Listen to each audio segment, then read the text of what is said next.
मोटापा आज की खराब जीवन शैली और खान पान के कारण होने वाली सबसे प्रमुख समस्या है, जिसके कारण डायबिटीज, हार्ट प्रॉब्लम, संधिवात, बाजपन, थकावट, खराब पाचन क्रिया जैसी अनेकों समस्याओं का लोगों को सामना करना पड़ता है। जिससे बचने के लिए top time a venture of delta pharma लेकर आया है प्राकृतिक तत्वों से बनाया गया एक्टिव थर्मोजेनिक जूस, जो त्रिफला, कोकम, गुड़मार, एलोवेरा, गूगल जैसी अन्य आयुर्वेदिक जड़ी बूटियों से बनाया गया नेचुरल जूस है, जो खास करके बच्चों व बड़ों के वजन को नियंत्रित करने का काम करता है। साथ ही एंटीऑक्सीडेंट से भरपूर ये आपकी थकावट को दूर करके कमजोरी और आलस को दूर करता है और आपके शरीर को बनाता है स्फूर्तिवान।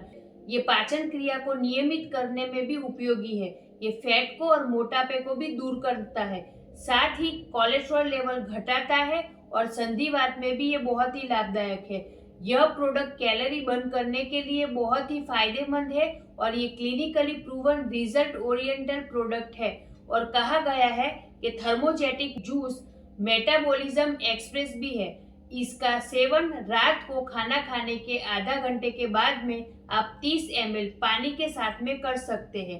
तो टॉप टाइम का ये थर्मोजेनिक जूस है, जिसकी अधिक जानकारी के लिए आप हमें नीचे दिए गए हुए नंबर पर कॉल या व्हाट्सएप कर सकते हैं। जय टॉप टाइम।